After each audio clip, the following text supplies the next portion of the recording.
Dr. Hanifi Baris, thank you so much for coming on here to talk to me today. I really appreciate you giving me your time. Welcome to the show. Thank you very much, Anthony. Thank you very much for having me here. It's a great pleasure to be here. It's a pleasure to meet you as well. So I'd like to talk today about cultural identity and the feeling of belonging and cultural homelessness.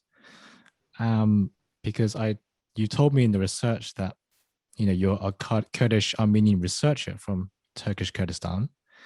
I was wondering if you could tell us a bit about your childhood first. So my first question to you is, can you give us a bit of a story of where you grew up and your relationship with your identity was growing up? Okay, I grew up in a small village. Well, it wasn't that small, but in a village in the city of Batman, which is today's southeast Turkey, and by others known as North Kurdistan, or still by others known as Western Armenia. Growing up there, of course, the first thing I remember was speaking Kurdish, having a Kurdish family, and things were not really that different from any other village until the day I probably heard something said about my Armenian forefathers. So things started getting shaky from that moment on. So probably as we think of identity, it's like the layers of an onion. At the core, you and your family, and then probably the immediate relatives, then the neighborhood and the village. And suddenly I was made aware of something that made me different from the rest of the village when I was playing with the children. I then went home, asked my family what these children were speaking about. And probably I was 5 or 6 years old. So I realized that I am different from the rest of the kids. And I had Armenian ancestors. And they were not Muslims, but the rest of the village were Muslims. So things started to get shaky for me from that point on. So when you were playing with the children, were they speaking bad about your heritage and bad about your culture and identity? What were they saying? Do you remember? Yes, the reference was made to be insulting, of course. They referred to me as Bafile. Bafile means having a non-Muslim, actually a Christian father. So it literally means you have a Christian father in Kurdish.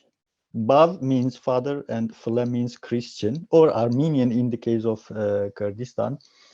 So that meant to be, of course, insulting because in a predominantly Muslim culture or country, when you refer to someone with their Christian or un-Muslim roots, then you meant to be insulting.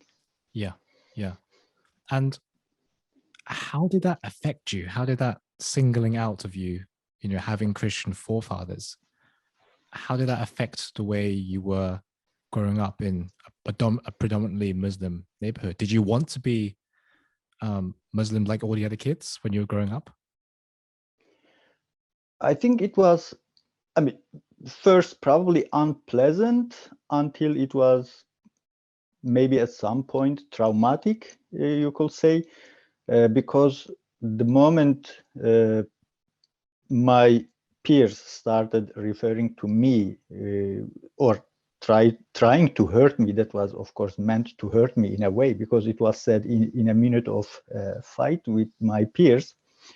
So you realize that you are not really completely or fully part of the whole environment. You are kind of estranged from the rest, and not really, no matter how much you try, how bad you try. That's what I remember from my family, my father to be specific. So you try so much or so hard to be a full member of that community around you, but your past really never leaves you and never allows you to become a full member. And I felt that about myself as well. So it's not from my mother's side, of course, but from my father's side, I never felt that I'm a full member of that community, or I was made to feel that way. The outcome is the same. So whether I felt it or whether I was made to feel, I don't think from that point on, I quite felt that I'm really a full member of that community anymore. So there was something different about me. I couldn't shake it. I did try to shake it. I did try to forget about it. But then there came a moment where I realized that I couldn't really just be like my father. My father seemed to be accepting it all, you know. He seemed to be in peace with his identity as a Muslim, as a Kurdish. And for me, it wasn't that easy. At some point, I realized that, no, I cannot be just a Muslim and a Kurdish. I have an Armenian side, or I have Armenian roots, and I have to somehow include these in my life. And when you include it, then you are out of that circle that makes you Kurdish and Muslim. So it's an uneasy feeling, as I said. Yes. No, that's a very good word to describe it. It's definitely uneasy. Yeah. Because what you said, I totally relate to, because as a British born Chinese, there's so many different cultural values that I have to manage. And sometimes these cultural values can contradict each other.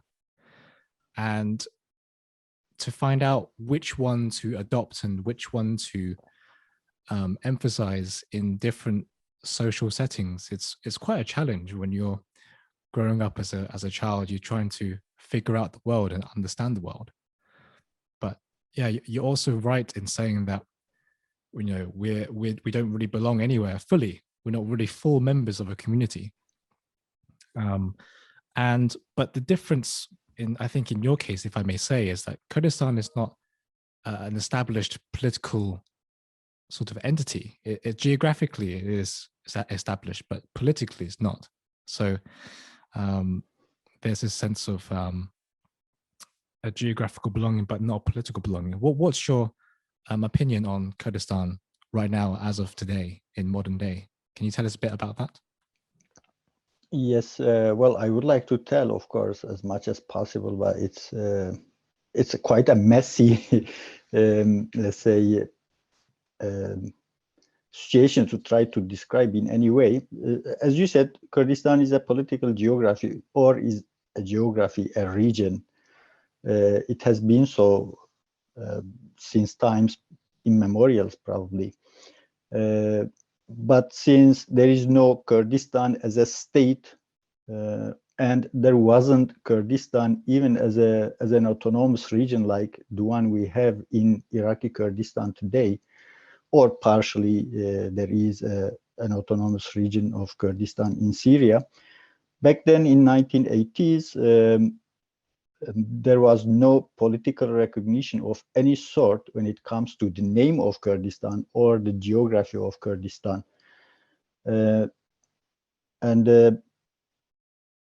My first encounter, let's say, with the political authority in Turkey, or with the state, the political entity in Turkey, I still remember very vividly, was the day when a platoon of Turkish soldiers came to the village, and the village folks, those who could escape, run away, they ran away, and those who couldn't were taken to some place and beaten very heavily, because there was some, I think, crime committed somewhere, and the way to find out who did commit the crime apparently was beating up people.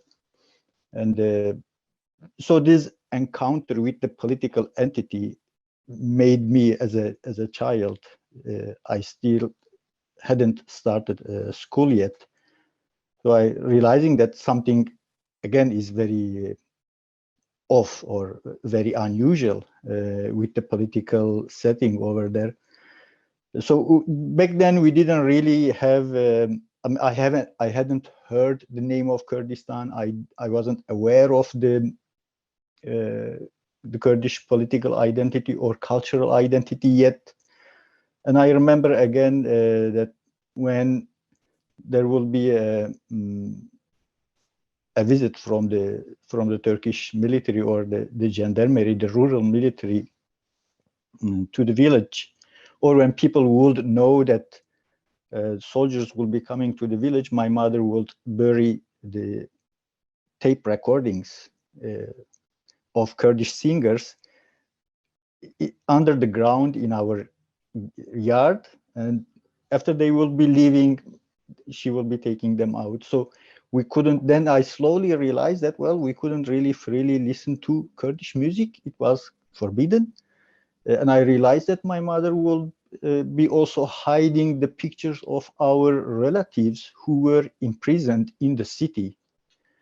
So slowly, when and gradually, I realized that there was something uneasy again between the Kurdish communities or the villagers and the official institutions or the officers of the state. So late in 1990s, then we started realizing that there used to be a geography or a political entity known as Kurdistan. And when the Turkish Republic was established, they made everything about Kurds and Kurdistan prohibited, or they made it illegal, unlawful, or criminal to talk about it, to listen to the Kurdish music, and to demand anything political about the Kurds and Kurdistan. That's the first thing that I remember from my childhood. And it was, again, I think, more than uneasy, quite traumatic in that sense. And, you know, having that memory, that traumatic memory of your mother hiding tape recorders that were, you know, related to the Kurdish culture, how does that make you feel towards the Turkish government? Do you feel a sense of anger, or what kind of feelings do you have towards the government, Turkish government? Probably the first thing I felt was, of course, fear. If they would ever find out that we listen to Kurdish music, then we will be imprisoned or tortured or killed, because there were people who were killed because of listening to Kurdish music. And you start thinking about the state or the Turkish political establishment as the enemy, or as something that's not friendly. Of course, I didn't know the concept of enemy back then, so slow, but I immediately, of course, realized that the Turkish state is something to be afraid of. And whatever you do, whatever you feel about your identity as a Kurd, you have to hide it. So this started from very early. And it was not only the Kurds, of course. Later, I realized that the Alevis, the Armenians, in certain places and certain cases, they had to hide their own identity as well. So the worst probably thing, or the most traumatic thing about growing up as a Kurdish Armenian in Turkey is you have to hide your identity at certain places. You have to hide your views, political or cultural views, in certain settings. And this is common. This is not only about the Kurds. This is common with regard to other minorities, religious and ethnic minorities as well. And that, of course, creates a very huge rift between you and the political establishment. And you never feel part of that establishment. I have never felt, so I don't know about other people, of course. And I think there are many people who feel like me. So you never develop a kind of connection, a sense of connection between the political establishment and yourself. And this stays there to this day. I think that's the probably the most important thing to emphasize. So if you want to create a rift between you and your citizens, then oppress them. So you have created it, and this is what has been done, I think, by the Turkish political establishment since the establishment of the Turkish Republic in 1923. There are two questions that come from that, from what you just said. When the government uses, as you said, violence and violent tactics to get information out of people, to make the relevant arrests, for example, who committed that crime, there's this sense of fear around people that develops towards the regime. And sometimes when you have opinions that are not the same as the political regime, you sometimes develop opinions, either unconsciously or consciously, that are similar to the regime to avoid being targeted, to avoid being the victim of violence. Was there at any point in your life where you sort of had political opinions that were similar to the Turkish government just to avoid being targeted, or did you just remain quiet and not express your opinion too much in case of being a victim of the violence? Can you tell us a bit about that relationship? I think this is a bit complicated. I started from my primary school year. I remember from my primary school years when I started, of course, I wasn't speaking Turkish. I started learning Turkish at primary school. And so we learned Turkish slowly and gradually, but with violence. Again, at school, our teacher will be beating us, those who were slow in learning or those who were not doing what they were supposed to do at a school setting. So they will be beaten, and the teacher would again prohibit students from speaking Kurdish. But in the third and probably fourth year, when you get the history, the lessons they deliver at the school, I started thinking about, the Turkish leaders or those heroes in history as taught to us at the school. So I started thinking, okay, so these guys are really good guys. These are heroes. They saved us. They used to refer to the founder of the republic as the unrivaled hero who saved us from the enemies.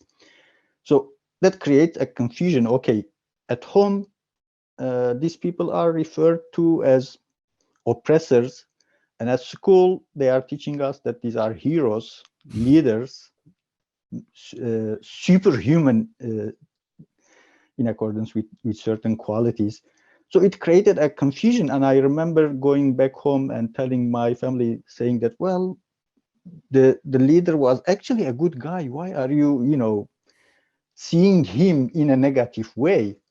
And of course, family would just ignore what I was saying. They probably would expect me to realize things at a later point in my life. So there was this when I had my first confusion, and when I was in the city going to a secondary school, there as well I had a similar confusion. So with regard to certain heroes at school appearing as oppressors at home and vice versa, and that always created a kind of a sense of confusion. So actually, who are the heroes? So to simplify it, as the Americans will put it, who are the good guys and who are the bad guys? Right. Yeah. There was a sense of confusion about it all the time. But by the age of, I think, 15, 16, then I kind of made sense of what is.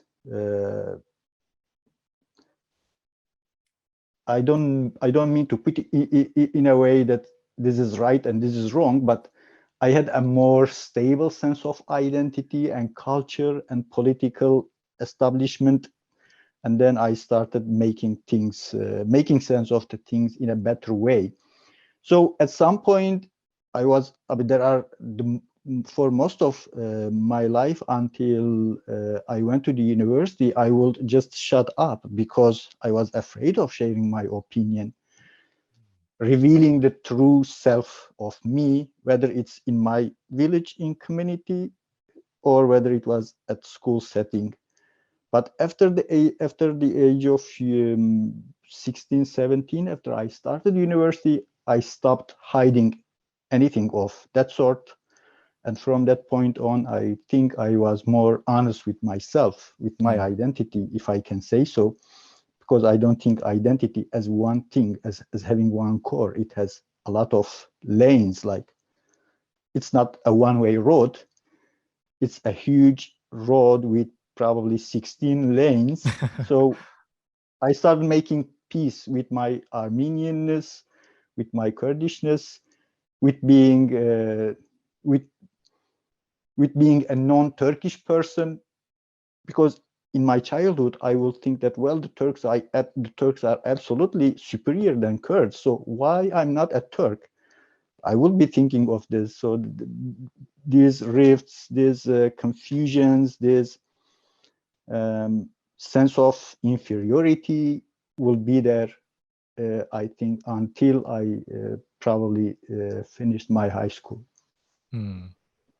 And what was it about university that made you more open? Was it the environment of the university, the academic environment where, you know, open conversation leads to a more, let's say, fruitful discussion? Or was it because of your maturity of having gone through what you've been going through, you know, through your early childhood and probably early teenage years? You know, what was it about university or that particular time that made you become honest with who you are? It's very difficult actually to put my finger on it. So was it probably it was because of the sense that it's not a good thing to hide your true self anymore. Maybe a realization that comes with the age. I think that's what I can say. I don't know if there was a specific event or a specific stage that made me realize certain things, but at some point I started not hiding, because I thought probably psychologically it will be better to be in peace with who I am and not to hide this from the rest of the world. That's how I would probably be stable psychologically. But of course, I started reading a lot of literature at high school, and reading in that sense, I think helped me to be true to myself. Yeah. Or to probably not hide. So it was also a matter of honesty. I think that there is a kind of morality that kicks in when you are at a certain age. Yes. Yeah. I really relate to that, because it was also at university, I think for my master's, not for my bachelor's, where I really was looking inward to see who I really was, you know, what I liked, what I didn't like, what my values were, what my principles were. And it was just this pivotal moment in my life where suddenly everything changed. I became closer to finding out who I truly was. And you know, because what we just talked about was the manifestation of an identity, but we didn't talk about how to build one. What's your interpretation of, you know, building an identity? Is it important to have one, or is it important to not stick to one but develop it as you grow up and have it ever changing? What's your opinion on identity? Yeah, that's a very interesting and tough question. I mean, it could mean whether identity matters or not. I have met several people who were arguing that identity in that sense doesn't matter. Okay. But I think, I don't know, Hannah Arendt in that sense have always appeared interesting to me because of her sentence that when you are attacked as a Jew, you defend yourself as a Jew. And I think the moment, and you will remember this from just our previous questions, that the moment you start making sense of your identity is the moment that when part of your identity or all of your identity is under attack from the environment. So this could be coming from your family, it could be related to your personality, you know, your character, or it could be coming from political and cultural environment due to your appearance or your political views. So I think in that sense, when some part of what makes you, you is under attack, then you started developing a sense of defending that part. And in that sense, it is important to stick to it. But otherwise, if it is not under attack, I consider my identity very fluid, very flexible. And actually, at some point, I consider not having an identity at all. I would be very fine with it. It really doesn't matter who or what you are, because as you pointed out, it's also a matter of making, creating, shaping your identity. So you do not inherit it all from your family, from your environment. This flexibility allows you to create the kind of identity you want to see, like that cliche, be the change you want to see. So if you want to see a certain model of person, a certain model of human being, then you absolutely have to shape it because you do not inherit it in any way. So it will be easy for all of us not to be attacked in any way because of our appearance or our language or our place of birth. In that way, we will be able to create our identities more freely, and we will probably consider more choices. But because of these attacks at the early age, you are kind of forced into building your identity as a Kurdish person or as an Armenian person or as a Kurdish Armenian, and this is very limiting. I wish I didn't have to, you know, I didn't have to discover my identity in that way. I wish I would be building it from inside out, but that doesn't always happen. And in many cases, it's actually not your choice. That's that's so interesting. I've never heard it put like that before. And I think looking back at my own life, I think I agree. That's what happens. It's when people attack certain parts of you that where you have to defend it. You have to stand up for your culture and your heritage and to be strong and to not let other people make it inferior. Wow. Thank you so much for telling me that. I needed that. Thank you. You know, probably in your case, it's different. So everybody experiences it differently, right? So in our case, our appearance does not really much differ from the appearance of others in Turkey. So you could be an Armenian, an Assyrian, an Arab, a Turkish, and you will get away with it as long as you don't mention your culture or your mother tongue, and as long as your accent doesn't give it away, right? Yes. So you can be a Kurdish person, but the people around you will probably not realize it unless you express it. Yes. And in many settings, it becomes a problem. So the moment you start saying that I am a Kurd, so the Turks around you will say, well, why do you really have to express your identity? Right. I mean, we are all equals, but the moment they actually intervene when you say I'm a Kurd or I'm an Armenian, then they reveal that that there's actually not that kind of equality. So Right. the moment of their intervention comes as an oppression, I mean, it reveals itself as an oppression. And in that sense, I most of the time, when you encounter this reaction, it makes it clear to you that you don't really much have a choice in that sense. So you either hide your identity, or you have to anticipate this encounter and still be true to your identity. And so that's why I say it's not most of the time. Part of it, at least, most of the time, it's not a choice you make.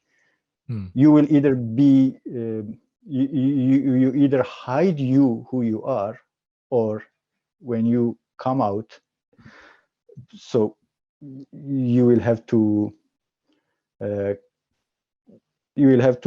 take into account facing the reaction that comes from the external sources, or from the environment, let's say. Yeah. I'm very glad you mentioned the fact of blending in with, the Turkish community just by physical appearances alone, and the Assyrians and things like that. Because specifically when I talk to British Chinese females, when they go back to Hong Kong, for example, where their parents are from, they always tell me that, okay, they can blend in because of their physical appearance. You can't tell just by looking at their face that they were born in the UK. Even though they were British Chinese, they were born in the UK. You can't tell. If you just looked at their face among the whole population, you would think that they were native Hong Kong, even though inside and in here, they're British values, and it's very British in here, but very Chinese in here. But then there were some girls telling me, during my research for this, identity last year for my project, they were telling me that native Hong Kong people can tell, not from their face, but from the way they dress and the way they move, that they're not native Hong Kong. And I thought that this was just amazing. So I just want to ask you, even though you can blend in physically, are there sort of cultural elements, fashion and movement, let's say body movement, that the Turks can sort of identify you as Kurdish? Is there anything like that? Yeah, the part about Hong Kong is fascinating. Yes, I think there are certain elements that will give your identity away. So you realize we are talking, at least I'm talking about it like, coming out of the closet, like, generally LGBT people will experience this. It's very, most of societies are conservative, and LGBT identities will have quite difficulty in deciding whether to come out or not. And in the case of Kurds or Armenians in Turkey, you would probably at some point in your life go through a similar situation where you have to decide whether to tell if you are a Kurd or not.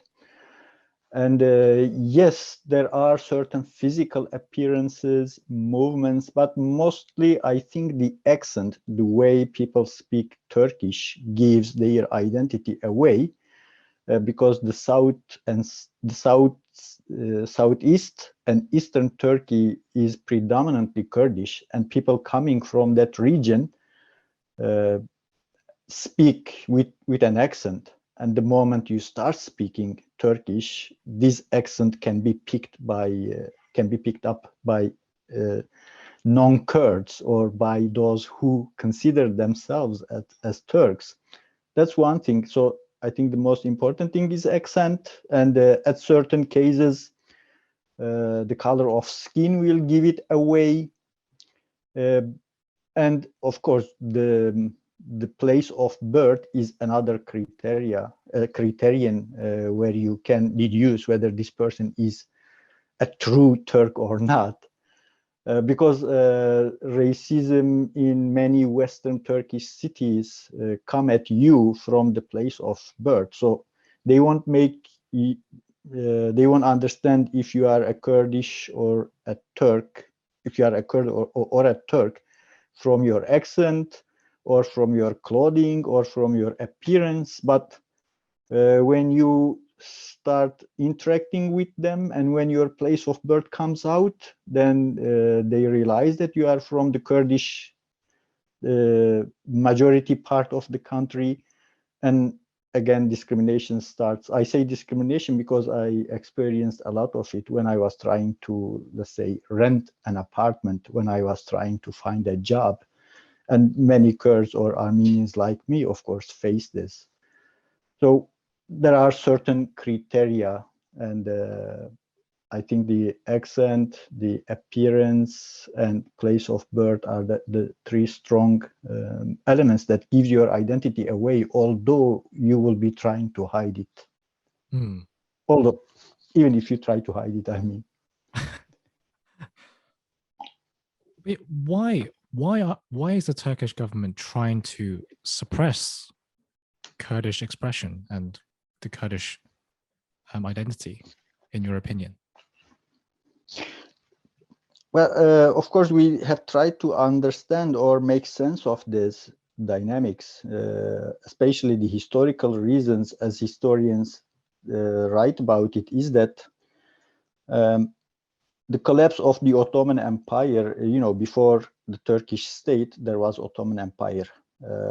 Let's say before the First World War, the Ottoman Empire basically ruled over today's Turkey, Iraq, Syria, Saudi Arabia, part of it anyway, and other small countries like Lebanon and Israel, Palestine. But during the war and after the war, the empire collapsed and new nation states were founded, or non-nation states, just states were founded. And most of the maps, of course, was drawn by our British friends and French British colonialists, let's say. So the most common explanation that the historians come up with is that the First World War and the years preceding were kind of traumatic for the Turkish political elite. So they considered having a multicultural country, a multicultural state, as a dangerous thing, because it ends up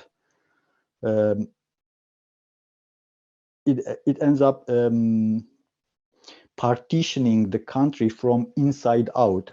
So if you want to have a state, a country, a stable one, a secure one,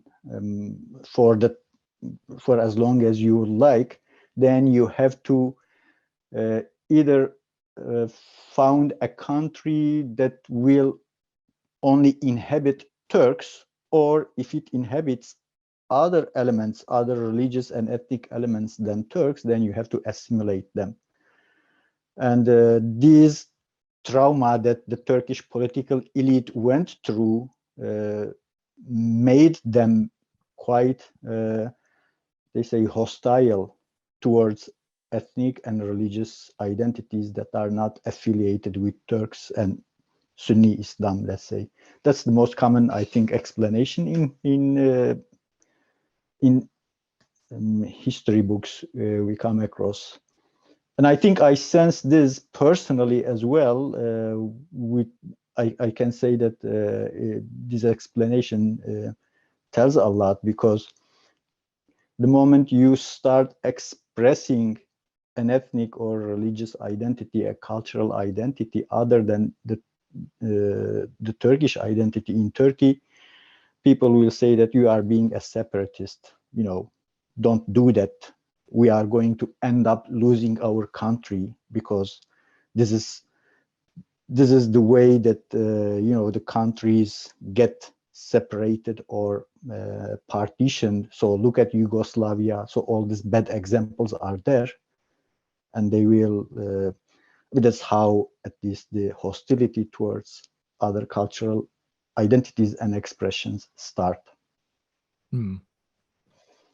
And because, you know, Kurdistan, the geographical location of Kurdistan, it's sort of separated into, you know, many different countries, like bit by bit is separated. So a bit in let's say southeastern Turkey, and maybe in Iraq, northern Iraq, and Yes. in Iran.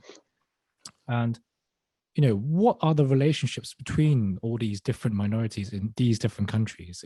Is there a sense of solidarity with each other, or do they each have very different political opinions depending on the country that they're in? Well, if we are talking about now, absolutely, there is a very strong sense of solidarity between the Kurds living in 4 parts of Kurdistan. So Kurdistan, of course, as a geography, it's a matter of contention where it starts and where it ends. For Kurdish nationalists, probably it's as big as it gets, and for others, for Turkish, Arab, or Persian nationalists, it doesn't exist, or it's a very small portion of the geography that is inhabited by Kurds. And I think historically as well, because I have studied history in order to write my thesis, my research papers, historically as well, there has been a very strong sense of solidarity between the Kurds at this part of the border and that part of the border. I say this and that because until the end of the First World War, there was only one border. That was the border between the Ottomans and the Persian and the Iranian Empire. So there were several Iranian dynasties and the Ottoman Empire. So there was only one border. So Kurdish historians refer to this as the second partitioning of Kurdistan, the first one being quite old in ancient history. But after the First World War, then suddenly there appears to be more than 4 nation states and 4 parts of Kurdistan. So in the Kurdish vernacular, for instance, in Turkey, they will refer to Syria as below the line, and the line they are speaking about is the train railway that was built by the Germans in the beginning of 20th century. So my father was in Syria for a time. He went there, he came back. So they will refer to that as below the line, not really a separate country. And in the Kurdish literature, or the literature that is written by Kurds as well, you will see that they do not consider parts of Kurdistan as separate countries, but as the same country, nevertheless separated by railways or by borders, official borders, which is not really recognized or not seen as legitimate by the local people. So in that sense, yes, there is that understanding that there are Kurds, there is this strong sense of solidarity, and there is also the understanding that, well, Kurdistan is partitioned by foreign forces. And that's nothing natural, or that doesn't come natural to the Kurds who live there. When you mention the borders not being clearly defined, how does that affect movement of people? Is it still quite restricted? Is there still laws governing the movement of people? Can you explain more about that? Well, I think the borders in Kurdistan between the nation states of Iraq, Iran, Syria, and Turkey probably are among the most heavily guarded or militarized borders on Earth. So, and this restricts the movement to an extent in which you will hear every week several people get killed, either when they are trying to pass from Turkey to Iran or from Iraq to Turkey or from Syria to Turkey. So these borders for the Kurds are borders between relatives or borders between, neighbors.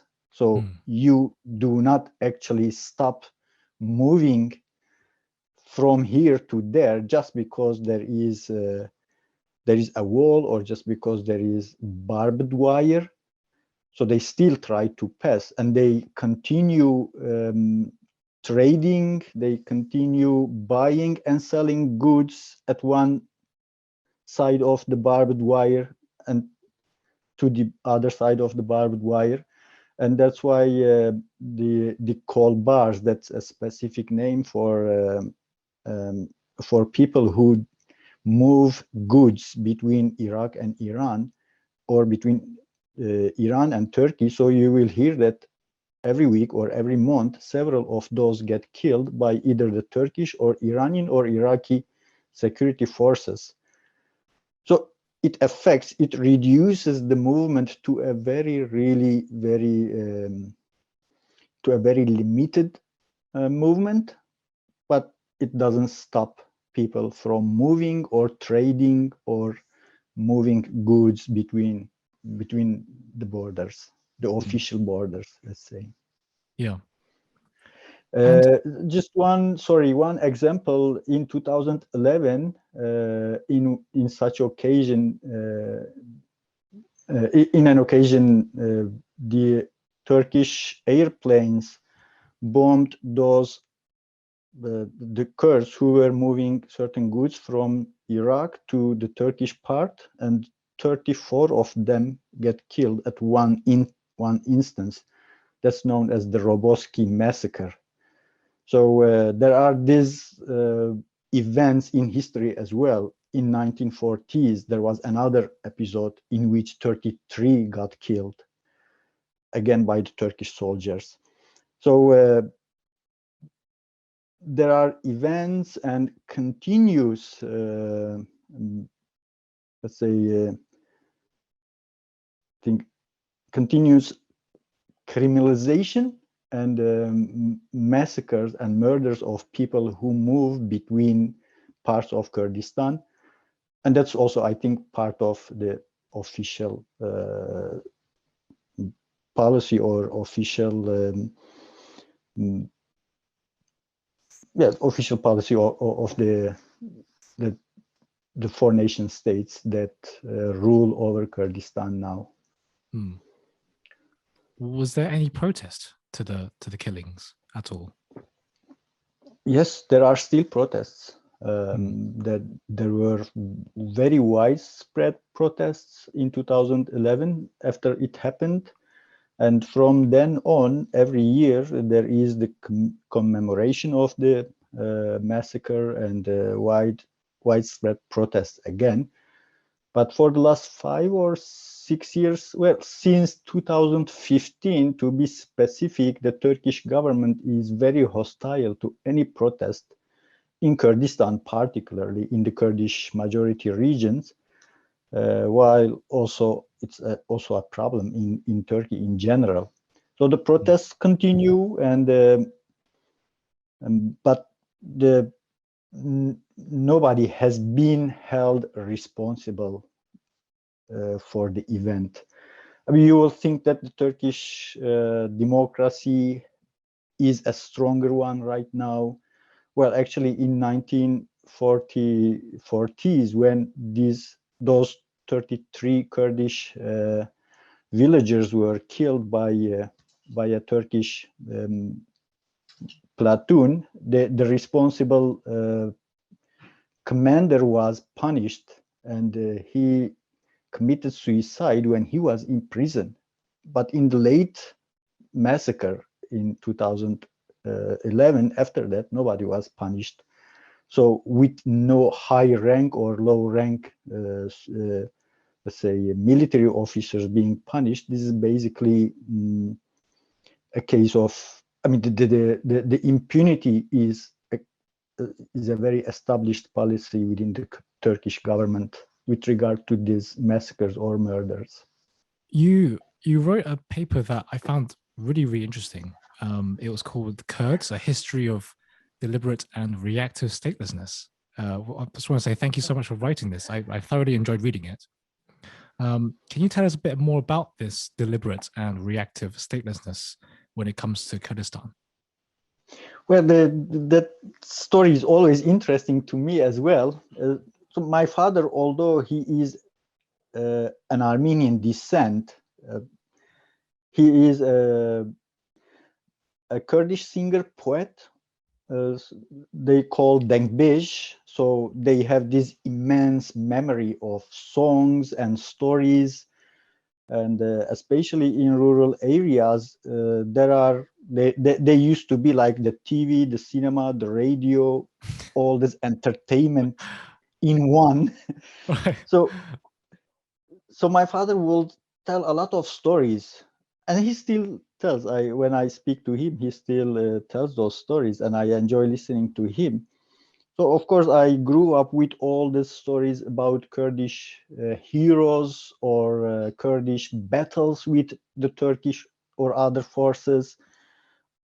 And when I started doing research for my PhD, we of course collaborated with some friends, especially Wendy Hameling from the Netherlands. We had been working on these cultural issues for a long time.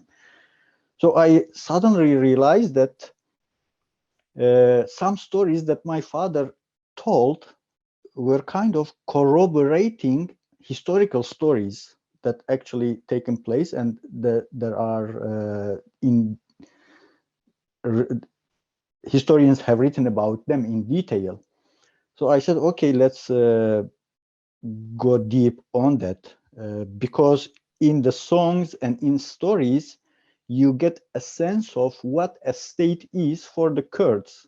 The state is basically an intruder, something you want to stay away from. So it means taxes, it means conscription, it means all this sorts of bureaucracy that you really don't want to deal with, but at some point in your life you have to deal. So as much as you can say, you can stay away from it, but if you cannot stay away from it, then you will have to deal with it in a certain way. But I realized that this is not only really a social practice, that this is a kind of political philosophy among the Kurds. When the Ottoman Sultan, the Sultan of the Ottoman Empire back then, Selim, he wins a war by the help of the 30 tribal confederations of the Kurds. And he calls the person who brought all these confederations together, and he says, okay, now tell me who wants to be the ruler of Kurdistan, so I can, authorize him to be the ruler of Kurdistan, and then I will be back to Istanbul, or he will continue conquering other places. And the answer of the Kurdish figure, Idrisi Bidlisi, he is called, or he is known, who made all this possible, is very interesting. And I think I could see this in my father's stories as well, because from his stories, I can say that there were at least 2 other episodes in the 20th century that happened in exactly the same way. I mean, the answer was exactly the same way. So Idris says, well, we, the Kurdish notables, we actually consider ourselves as equals. So none of us would bow their head before another. So it's better you just do not really appoint or authorize anyone as the ruler of Kurdistan. Just let us be, so every tribe or every notable be autonomous in their region, in their place, in their city or town. And that's the way we want to be. And Sultan says, okay, well, if that's what you want, I'm paraphrasing, of course. And in 20th century, I see the same thing from the stories of my father. So I did some reading about the history, and I say, yes, actually, the same thing again repeats itself. And I thought, okay, if there is this similar incidents or events in history, then it cannot be coincidence. It has to be a choice. It has to be coming from an understanding of freedom that has been really widespread in Kurdistan, and that is the understanding of freedom, that we do not want to do anything with the state, or we do not want to build a state in Kurdistan. We want to be as autonomous as possible. We want to stay from bureaucracy, taxation, conscription as much as possible. And that's the way we would like to build our political and social institutions. That's the paper is basically about that. A different political philosophy of not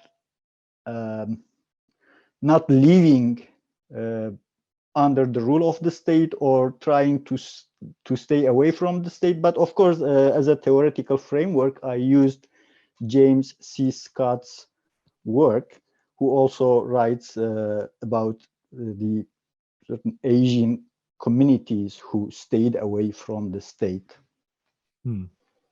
And also the sort of landscape, the physical landscape of Kurdistan, mountains and very difficult terrain to enter, was sort of a contributing factor to this sort of philosophy, political philosophy. Can you tell us more about that? I think we can safely say, yes, that is a historical, that is historically has been emphasized by many sources. And that's how the connection between Kurdistan and between James C. Scott's case is made, because he is talking about Zomia, a very mountainous region in Southeast Asia, and Kurdistan is as well a very mountainous region. So if you do not want to be captured by forces of civilization, you can go to the mountains all the time.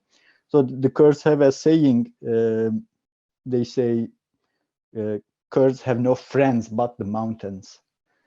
And there is another saying, they say, well, mountains of Kurdistan were not even captured by Alexander the Great. So there is always our mountains. And I think you are correct in that sense. Yes, the geography, the availability of the mountains as a refuge to the community, or to those who want to stay away from the state, provides a certain advantage. And Kurds have made use of that. But of course, as everything else in life, it also had two sides. Nothing has only one face. Everything has two faces. So this geography makes it possible for you to find a refuge in times when you want, but it also prevents a very, I think, a very connected political establishment to emerge as well. So it keeps you apart, and it prevents in certain ways the emergence of a very homogeneous or a very orderly political entity, or a very orderly social geography to emerge. So it's not a matter of good or bad, but if you find a refuge, then it also means you will have hard time to bring everything together within that geography as well. Yeah, that's a good point. That's one of the points that many, let's say, academics make about Kurdistan not being a state yet.